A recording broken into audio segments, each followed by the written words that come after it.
ask not. I thought this was the best inaugural address I ever heard. He's either the worst history student ever or just, well, a bit of a suck-up trying to get Biden administration officials onto his show. I don't know really what's going on with him. I know these guys were not impressed. Craig Shirley, Reagan biographer and presidential historian, and Doug Weed, presidential historian and former George H.W. Bush advisor. I don't mean to put words in your mouth, but I know, knowing you the way I know you, first to you, Doug, I don't think you found that speech to be particularly extraordinary, but by all means, what do you think? I thought Chris Wallace's reaction was extraordinary. Obviously, he wants to land him for an interview. He wants to be the George Will of this administration, the way Will was with the Reagans. He probably is embarrassed because the last time Biden interviewed him, or he interviewed Biden, Biden didn't know his name. At the end of the interview, he said, "Thanks, Chuck." That's right. I remember. You know, you bring up a great point, Doug. You know, and Craig, so many reporters, there's another agenda at work often. This is to butter somebody up. This is to pay back. This is, you know, there are all kinds of things happening that the viewer, that the reader don't know about.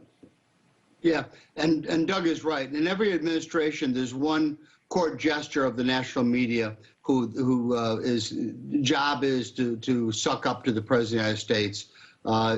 David Broder was, the Washington Post was to John Kennedy, and others were to Jimmy Carter, and he's absolutely right. It's just that I don't know what Chris Wallace was watching. I honestly don't.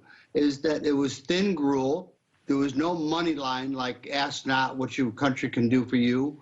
Or Reagan in 1981, you know, or anything memorable. What else? It was just a string of tired old cliches strung together, and I don't understand. There was no policy in there, and there was nothing magical, or there was nothing extraordinary in the speech whatsoever. You know what he gets off on? He gets off on, watch me, I'm going to be a liberal inside Fox News, and all the media writers will write about it, but I think that's what's going on. He just likes to stick it to his colleagues and maybe even his bosses.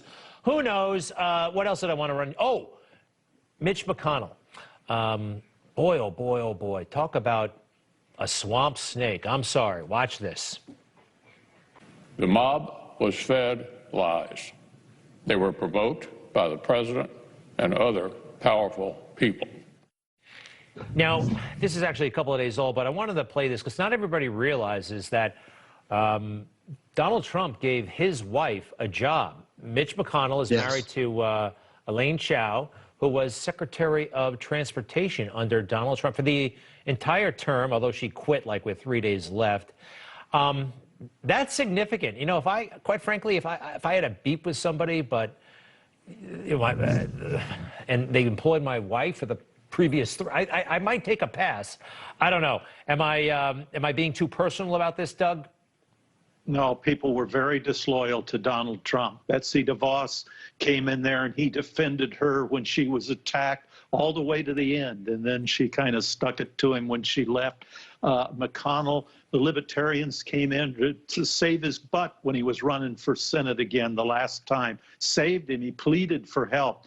And once he got into power, turned their back on him. He's the establishment figure. I have to say one last thing about Chris Wallace. This is so embarrassing. It's like two men running around naked in public. He and Joe Biden. Edmund Burke said, when you flatter someone, it hurts both the receiver and the sender. And it's a bit embarrassing to see Chris Wallace at work in public. Yes, I'm not sure where the nudity comes into play, but all right, Doug. Yeah, I want to not to make a mental picture of that one. You guys have seen by now the pictures of the troops sleeping on Capitol Hill. A couple of things on this. I thought the whole arrangement was over the top. First, when they were actually in the Capitol building, I think they were trying to send a message. I know they were trying to send a message. Look at how many troops we need to keep the crazy Trump supporters out. I think they were doing this for political reasons. Nobody seemed to mind when they were sleeping on the floor inside the Capitol. But when they put them in the parking lot, that sparked outrage on both sides of the aisle. But overall, I think it was all a great big political game perpetrated by the left. Again, they're trying to make January 6th into their 9/11 and take enhanced security against conservatives using this as a pretext. Craig, what do you think? Am I nuts? No, I agree with you. I think that we see it in incremental and in broader strokes. The left's attempt to censor conservatism, to shut down conservative debate. And it's right out of, whether it was in Stalinist Russia or under Robespierre in the French Revolution, French Republic, the new French 16th, with the fall of Louis XVI, is that the first attempt, the first thing that the left does in this country and elsewhere in the world is to shut down political debate. They do not want to hear anything about freedom or independence or dignity or privacy, anything. They want control. They want power. And conservatism, and American conservatism, is clearly a threat to that need, that want for power. We got to stay strong. We can't shrink back from our ideas and our values. By the way, Doug, I want to leave you with this. Video of law enforcement officers in the lobby of that Trump hotel on Pennsylvania Avenue. It used to be the old post office building. This is a lot better than laying around some parking lot, of course. They're in the lobby, decent conditions. What was the post office, the old post office, used for? Do either of you know? Before it was a post office, it was used for something else. Either of you know? No, tell us. Do you know? Oh, shoot. I may be wrong on this one. I think it was also the FBI headquarters for a time, because it was right across the street from the Justice Department, and they had, it wasn't the entire complex, wasn't the FBI headquarters, but they had, offices in there.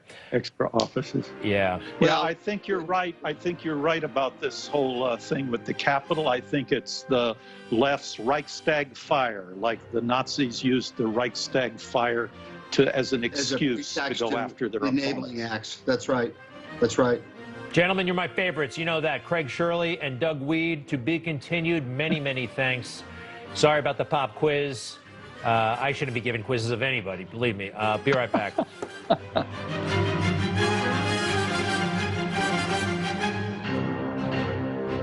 He's one of the biggest box office draws ever. Braveheart, Lethal Weapon, and The Passion of Christ. But Mel Gibson